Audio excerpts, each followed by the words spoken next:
यहाँ बहुत limited resources में और बहुत हाई क्वालिटी की कंटेंट आपको प्रोवाइड करने की कोशिश कर रहे हैं।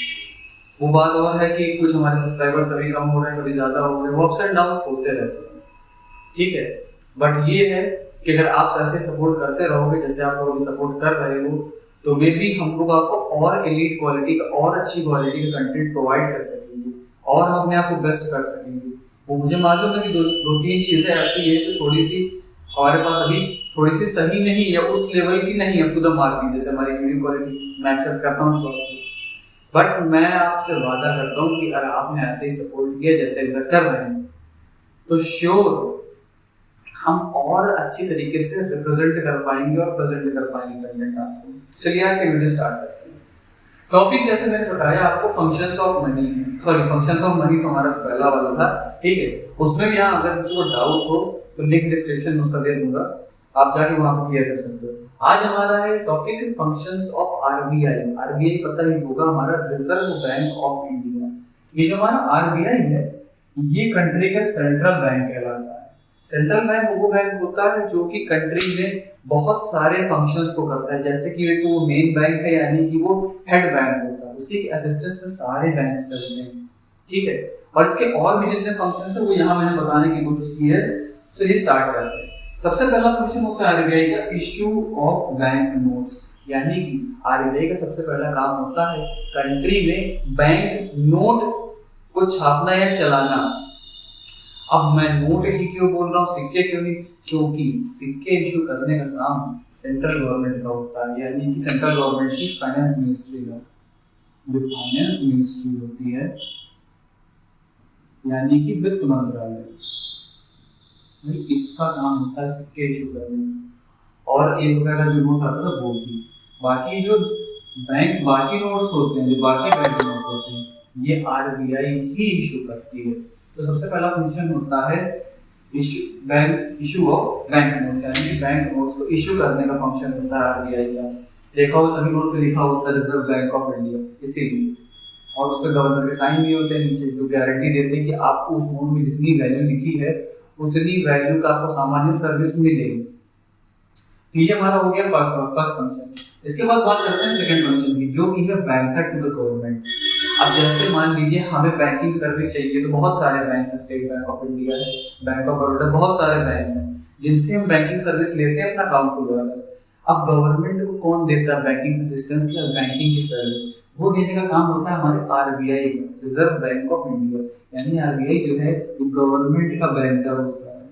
ये वो बैंक, ये गवर्नमेंट का बैंक है, ये वो बैंकर है जो गवर्नमेंट को बैंकिंग सर्विस प्रोवाइड करता है। गवर्नमेंट के कितने ट्रांजैक्शंस होते हैं, गवर्नमेंट के कितने मतलब लेन देन होते हैं, ये सब देखना काम होता है रिजर्व बैंक ऑफ इंडिया का। जैसे गवर्नमेंट कोई फंड रिलीज करना है, किसी स्टेट गवर्नमेंट सेंट्रल गवर्नमेंट को रिलीज करना है, या किसी भी गवर्नमेंट को रिलीज करना है, तो वो आरबीआई के थ्रू ही होगा। तभी हर एक स्टेट गवर्नमेंट का, इवन सेंट्रल गवर्नमेंट का भी अकाउंट होता है आरबीआई के पास। तो बैंकिंग सर्विसेज प्रोवाइड करना गवर्नमेंट को काम होता है आरबीआई का। नेक्स्ट हमारा फंक्शन आता है custodian of cash reserves of commercial bank. बहुत लंबा सा हो गया। कमर्शियल बैंक जितने भी हैं हमारे, इनका आपको पता ही होगा, मैंने नहीं पता तो मैं फिर से बता देता हूँ। जो हमारे कमर्शियल बैंक है आपको पता है, जैसे कि एसएलआर होता है, स्टैट्यूटरी लिक्विडिटी रेशियो, और सीआरआर कैश रिजर्व रेशियो। तो इन सब रेशियोज की वजह से एक सर्टेन अमाउंट, एक फिक्स्ड अमाउंट आरबीआई के पास हर एक कमर्शियल बैंक को अपने कैश में से, ठीक है, जमा करना पड़ता है आरबीआई के पास। तो आरबीआई का काम यही होता है कि अपने पास उस कैश को जमा करके रखे। हर एक कमर्शियल बैंक का अकाउंट होता है आरबीआई के पास में। तो वहां पे आरबीआई क्या करता है कि कस्टडियन के तौर पे, यानी कि कह सकते हैं जैसे गार्जियन होता है, किसी बच्चे की देखभाल करते हैं, अपने पास रखते हैं उसको, ठीक है, सेम वैसे उसके पैसे का ध्यान रखता है आरबीआई। जब जरूरत पड़ती है तो आरबीआई उस कैश को उन्हें रिलीज कर सकता है, दे सकता है कमर्शियल बैंक को वापस, अगर वो मांगते हैं नीड के टाइम पर, जरूरत में। नेक्स्ट बात आती है custodian of countries foreign currency reserve, जो कंट्री का विदेशी मुद्रा का भंडार होता है। जैसे हमारी कंट्री से कई सारे कंट्रीज के साथ ट्रेड रिलेशन है, यानी कि बिजनेस होता है। अब मान लो ये हमारी इंडिया है, इंडिया से व्यापार होता है भाई अमेरिका का। अब जैसे वहां से मिला हमको क्या, वहां से तो मिला हमको डॉलर।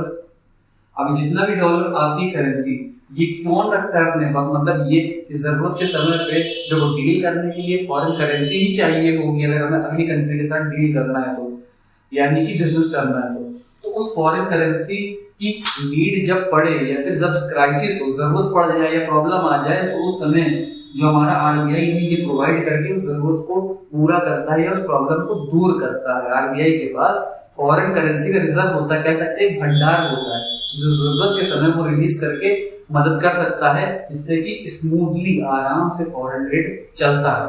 तो ये था हमारा fourth function, custodian of countries foreign currency reserve, यानी कि कस्टोडियन होता है ये कंट्री के विदेशी मुद्रा के भंडार, देश के विदेशी मुद्रा भंडार। इसके बाद बात आती है lender of the last resort. ये क्या होता है देखते हैं। तो इसके बाद ये आया lender of the last resort. Lender of the last resort, इसका मतलब ये होता है कि जब भी कंट्री में किसी तरह की आर्थिक तकलीफ आती है या आर्थिक कष्ट वो प्रॉब्लम आती है, ठीक है, कह सकते हैं कि मुसीबत आती है आर्थिक रूप से पैसे से रिलेटेड, तब आरबीआई वहां पे मदद का हाथ बढ़ाता है। और आरबीआई का ये काम है कि वो उस प्रॉब्लम को दूर करने में गवर्नमेंट के साथ मदद करके काम करे। यानी कि जब किसी तरीके की फाइनेंशियल प्रॉब्लम या इकोनॉमिक प्रॉब्लम उठती है कंट्री में, तो वहां पे काम क्या होता है, आरबीआई का काम होता है कि वहां पे उस पर काम करे, या कह सकते हैं कि उसमें मदद करके देश को संभाले उस स्थिति को। और सिर्फ देश की नहीं, यहाँ पे जो बात कही गई है कि lender of the last resort, तो ये तो बेसिकली बात कही गई है कमर्शियल बैंक्स के लिए। यानी कमर्शियल बैंक्स को अगर आपस में कभी प्रॉब्लम होती है पैसे की, तो रिजर्व तो होता ही होता है इनका आरबीआई के पास। अगर रिजर्व मान लो रिजर्व इतना कम है कि मान लो जैसे उनका रिजर्व 10 करोड़ का है और इन्होंने नीड पड़ रही है यहाँ पे इनको 15 करोड़ की, तो उस समय आरबीआई इनको लोन सैंक्शन कर सकता है, इनको लोन दे सकता है या इशू कर सकता है। हाँ, वो बात अलग है कि आरबीआई फिर जो है उस पर इंटरेस्ट लगा सकती है अपने हिसाब से, चाहे तो ज्यादा इंटरेस्ट लगा सकती है, कमर्शियल बैंक पे करेंगे बाद में, ये चीज होती है। इसके बाद बात आती है central clearance and account settlement. देखो पहली बात, जैसे ये बात तो सही है कि गवर्नमेंट का बैंकर होता है, दूसरी बात ये इसे बैंकर्स बैंक भी कहते हैं, इसे एक चीज और बोलते हैं हमारे आरबीआई को, बैंकर्स बैंक।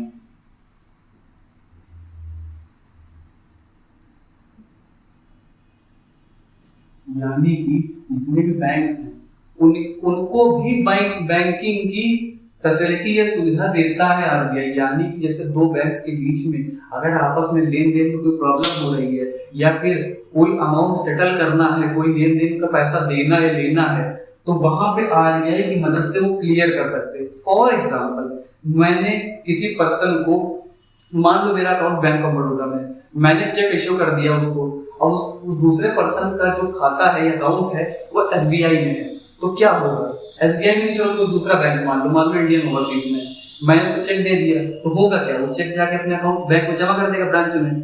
फिर होता क्या है कि एक जगह होती है सेंट्रल, एक क्लियरिंग हाउस होता है, ठीक है, इस फंक्शन को इसीलिए क्लियरिंग हाउस फंक्शन बोलते हैं। तो वहां पे क्या होता है कि सारे बैंक्स के रिप्रेजेंटेटिव मिलते हैं, यानी मेरे बीओबी से भी कोई जाएगा और उसके इंडियन ओवरसीज से भी, फिर वहां पे जाके आपस में चेक्स एक्सचेंज करे जाते हैं, फिर चेक्स को वेरीफाई करा जाता है और फिर पेमेंट कर दिया जाता है। अगर मेरा चेक सही है और मेरे खाते में पैसा है, तो जितने अमाउंट मैंने भरा होगा मेरे खाते से पैसा कट के उसके खाते में चला जाएगा। तभी चेक क्लियरेंस की प्रोसीजर को अब समझ में आ रहा होगा कि क्यों 4 से 5 दिन लग जाते हैं, इसी वजह से। अब तो ज्यादातर चीजें इलेक्ट्रॉनिक तरीके से होती है, इलेक्ट्रॉनिकली वेरीफाई कर लेते हैं बैंक आपस में और पेमेंट क्लियर कर दी जाती है। तो ये बात आ गई क्लियरिंग हाउस फंक्शन की, या फिर कहो तो central clearance and account settlement. हाँ, कभी कभी ये भी होता है कि अगर एक बैंक को दूसरे बैंक से कुछ अगर बड़ा अमाउंट या छोटा अमाउंट भी लेना देना है, जैसे चेक वाली बात है, तो उस लिए भी काम करता है आरबीआई। दूसरी चीज, जहां पे आरबीआई की ब्रांच हर जगह तो नहीं है, डिसाइड थोड़ी ना हर एक सिटी में, जहां पे नहीं है वहां पे इसका काम करता है एसबीआई। इसीलिए एसबीआई की इंपॉर्टेंस दी जाता है, एसबीआई, क्योंकि सेंट्रल बैंक के बाद यही सबसे ज्यादा अथॉरिटी वाला बैंक है।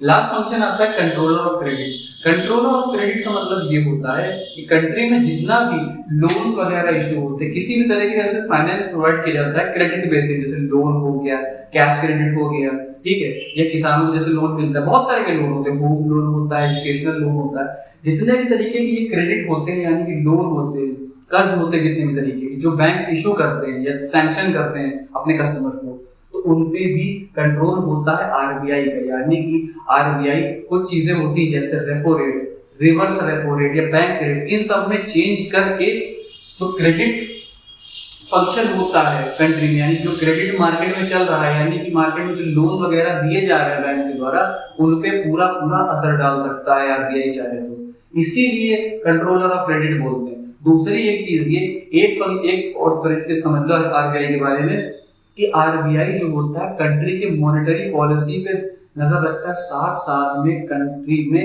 इकोनॉमिक प्रॉब्लम्स को कैसे दूर करना है उस पर भी नजर रखता है, क्योंकि इकोनॉमी को बहुत पास से ऑब्जर्व करता है रिजर्व बैंक ऑफ इंडिया। हमारा जो आरबीआई है ये काम भी होता है आरबीआई का कि इकोनॉमी में नजर रखना और असिस्टेंस प्रोवाइड करना। जैसे लास्ट ईयर अभी देखा होगा आप लोगों ने, कोरोना के टाइम पे क्या हुआ था कि बहुत सारे लोगों को प्रॉब्लम तो सभी को हुई थी। तभी आरबीआई ने सेंट्रल गवर्नमेंट के साथ मिलके अनाउंस किया था ना कि जिसकी जैसे मान लो 50,000 तक के 50,000 तक के उन लोगों को भी लोन दिए जाएंगे जो लोग ऐसे जैसे छोटी मोटी दुकान रखे हुए या फिर जैसे ठेला वगैरह लगाते हैं, उनके लिए भी ये फैसिलिटी। तो आरबीआई ने क्या किया, आरबीआई ने वहां पे फंक्शन देखो, अगर वो ऑब्जर्व नहीं करता हो तो आरबीआई की पहली बात ये फर्ज बनता है और काम भी उसका है कि वो ऑब्जर्व करता है इकोनॉमी को बहुत पास से। दूसरा, प्रॉब्लम के समय कंट्री के साथ खड़े हो, क्योंकि हमारी कंट्री का सेंट्रल बैंक है। दूसरी बात, उसके पास क्या है, रिजर्व रहते हैं, तो वो प्रॉब्लम्स को दूर कर सकता है। इसीलिए बट ऐसा नहीं कि अगर कमर्शियल बैंक कैपेबल हैं और फिर वो कह रहे हैं कि नहीं हम अपने मन से काम करेंगे, नहीं। आरबीआई के फंक्शनिंग जो होती है, मतलब ये कि आरबीआई के मन मुताबिक ही चलना पड़ेगा, आरबीआई कुछ गलत तो नहीं करेगा। आरबीआई के गाइडलाइंस के हिसाब से ही सारे कमर्शियल बैंक को वर्क करना पड़ेगा। ये होता है क्योंकि ये सुप्रीम अथॉरिटी बैंकिंग के सेक्टर में अगर देखी जाए हमारी कंट्री की, आरबीआई